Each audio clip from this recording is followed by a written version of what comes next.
কবি সুবোধ সরকারের কবিতা খোলা চিঠি।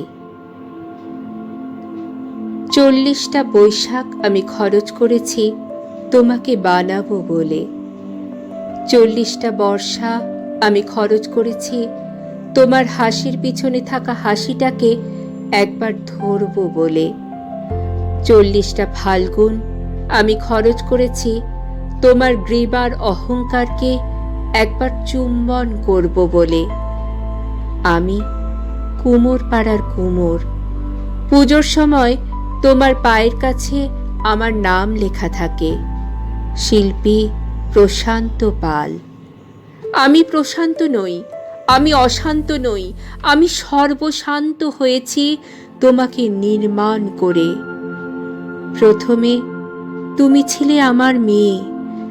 বিচুলির জানু যখন ধীরে ধীরে হয়ে উঠল মাটির জাহ্নবী, বিচুলির স্তন যখন হয়ে উঠল পাথরের মতো সর্বভূতে সুসংস্থিতা, তোমার চোখ যখন হয়ে উঠল আমার মেয়ের চোখ, তখন আমি সমস্ত লোভ বর্জন করে হয়ে উঠলাম মেয়ের বাবা।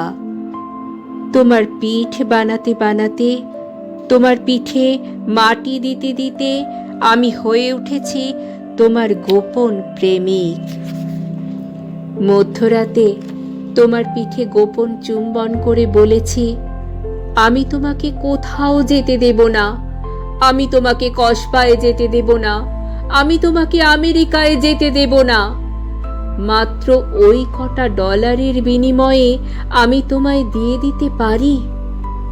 তোমার চুল যখন হয়ে উঠল নৈঋতের কালো মেঘ, তোমার চোখ যখন হয়ে উঠল অবগাহন, তোমার ঠোঁট যখন হয়ে উঠল ভাষা, কোনো দিন আমি তোমাকে 10 হাত দিতে চাইনি, কারণ ওই দুটো হাত দিয়েই তুমি আমার জ্বরের সময় মাথায় জলপট্টি দিয়েছ। ওই দুটো হাতেই তুমি আমার মা, আমার মাতৃরূপেণ সংস্থিতা। আমি মাটি মাখতে মাখতে নিজেকে গুলে মেশাতে মেশাতে প্রতিদিন তোমাকে বানাই। আমার এই হাত দুটো যদি না থাকতো, তুমিও থাকতে না। 40টা বৈশাখ, 40টা বর্ষা, 40টা ফাল্গুন আমি খরচ করেছি একবার তোমাকে 2 চোখ ভরে দেখবো বলে। ওরা যখন তোমাকে লরিতে তুলতে আসে, ভয়ে আমার বুক কাঁপতে থাকে। কোন বাবা পারে তার মেয়েকে লরিতে তুলে দিতে? কোন প্রেমিক পারে তার পার্বতীকে লরিতে তুলে দিতে? কোন ছেলে পারে তার মাকে লরিতে তুলে দিতে? আমি শিল্পী হতে চাই না। ডলার যা পেয়েছি ফিরিয়ে দিলাম পৃথিবীকে। আমি তোমার নৈঋতের কালো মেঘ হয়েই থেকে গেলাম। ইতি প্রশান্ত।